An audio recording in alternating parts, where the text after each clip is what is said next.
કરી છે। સાથે જ હવે અત્યારે જોઈએ તો એસબીઆઈ એચડીએફસી બેંકના કાઉન્ટર છે ત્યાંથી પણ એક સારો સપોર્ટ મળતો દેખાઈ રહ્યો છે। આ ઉપરાંત રિલાયન્સ અને એનએમડીસી પણ એવા સ્ટોક છે કે જે એક સારી મજબૂતી તરફ આગળ વધતા આપણને દેખાઈ રહ્યા છે। જિગ્નેશ, જે પ્રકારે માર્કેટનો ટ્રેન્ડ અત્યારે અહીંયા દેખાઈ રહ્યો છે, બીટીએસટી કોલ કોઈ બને છે આજના દિવસ માટે? જી હા વિક્રમ, આપણે આજે હમણાં જે વાત કરીએ પ્રમાણે housing development finance corporation HDFC 6.5% upmove ઉપર આજે ઉભો છે અને આજે 10:30 પછી એનામાં એક ક્લિયર કટ રેલી બતાવી રહ્યો છે। જે રીતના એનો ચાર્ટ પણ આપણે એક્સ્ટ્રીમ શોર્ટ ટર્મ ઉપર જોઈએ તો એ પોતાનો બ્રેકઆઉટ 4 દિવસ પહેલા જ આપી ચૂક્યો છે।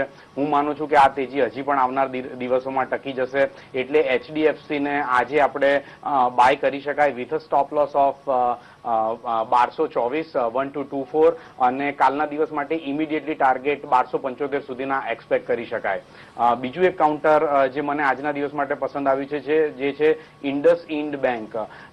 બીજા બધા કાઉન્ટરની સરખામણીમાં આ કાઉન્ટરમાં આજના દિવસ માટે એટલી બધી અપમૂવ નથી આવી। અરાઉન્ડ 1%ની અપમૂવ સાથે આ કાઉન્ટર ટ્રેડ કરી રહ્યું છે, પરંતુ જો ઇન્ડસઇન્ડ બેંકનો ચાર્ટ જોવામાં આવે તો એ ઘણો પ્રોમિસિંગ લાગી રહ્યો છે। આ કાઉન્ટરે પણ પોતાનો બ્રેકઆઉટ 6 દિવસ પહેલાના ટ્રેડિંગ સેશનમાં આપેલો છે। હું એમ માનું છું કે કાલે માર્કેટ ઓવરઓલ બુલિશ ટોનમાં રહેવાનું છે। કદાચ આજે જે ઉપરનો ફ્રોથ જોવા મળ્યો છે એ ટેક અવે થઈ જાય તો પણ આ કાઉન્ટર બીટીએસટી માટે એક સેફ બેટ રહેવું જોઈએ, એટલે ઇન્ડસઇન્ડ બેંકને કરન્ટલી બાય કરી શકાય વિથ સ્ટોપ લોસ ઓફ 829। હું માનું છું કે કાલના દિવસમાં 860 સુધીના લેવલ આ કાઉન્ટરમાં ઇઝીલી એક્સપેક્ટ કરી શકાશે।